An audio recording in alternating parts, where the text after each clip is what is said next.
بسم اللہ الرحمن الرحیم۔ السلام علیکم۔ یوٹیوب چینل دلچسپ ویڈیوز میں خوش آمدید۔ دوستو، اگر آپ نے ابھی تک ہمارا چینل سبسکرائب نہیں کیا تو پلیز ہمارا چینل سبسکرائب کریں اور بیل کے بٹن کو لازمی دبائیں تاکہ آپ کو ہماری نئی آنے والی ویڈیوز سب سے پہلے مل سکیں۔ سب سے پہلے میری تمام دیکھنے اور سننے والوں سے گزارش ہے کہ ایک مرتبہ سورہ فاتحہ اور 3 مرتبہ سورہ اخلاص اول آخر 3 مرتبہ درود پاک پڑھ کر ابو محمد شیخ محی الدین محبوب سبحانی قطب لا مکانی غوث سمدانی غوث الثقلین پیر پیراں میر میراں حضرت شیخ عبد القادر جیلانی المعروف حضور غوث الاعظم رحمت اللہ تعالی علیہ کی بارگاہ میں پیش کر دیں، جن کا ہم ابھی ذکر خیر سنیں گے اور کریں گے۔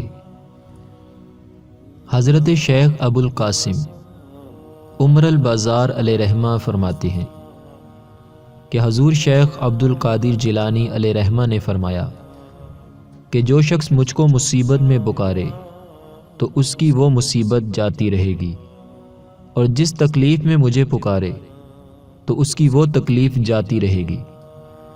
پھر فرمایا کہ جو شخص 2 رکعت نماز پڑھے اور ہر رکعت میں سورہ فاتحہ کے بعد سورہ اخلاص 11 بار پڑھے، پھر سلام کے بعد سرکار کون و مکان صلی اللہ علیہ وآلہ وسلم پر درود پاک پڑھے اور مجھ کو یاد کرے اور عراق کی جانب 11 قدم چلے اور میرا نام لے کر اپنی حاجت طلب کرے تو اللہ تعالیٰ کے حکم سے اس کی حاجت پوری ہو جائے گی۔ اللہ تعالیٰ کی پاک بارگاہ میں دعا ہے کہ اللہ تعالیٰ ہمیں عمل کی توفیق عطا فرمائے۔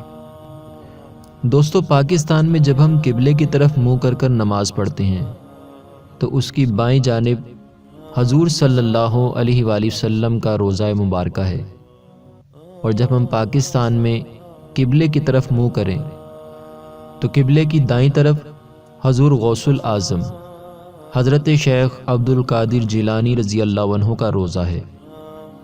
تو اس طرح قبلے کی دائیں جانب آپ نے 11 قدم چلنے ہیں۔ دوستو، اگر آپ کو ہماری یہ ویڈیو پسند آئی ہے تو اس ویڈیو کو لائک ضرور کریں، اپنے دوستوں کے ساتھ شیئر کریں، ویڈیو کے نیچے لال رنگ کے بٹن کو دبا کر ہمارے چینل کو سبسکرائب کریں اور ساتھ ہی ساتھ بیل کے بٹن کو بھی دبائیں تاکہ آپ ہماری نئی آنے والی ویڈیو سے باخبر رہیں۔ دوستو، ویڈیو دیکھنے کا شکریہ۔ اپنا بہت سا خیال رکھیے گا۔ فی امان اللہ۔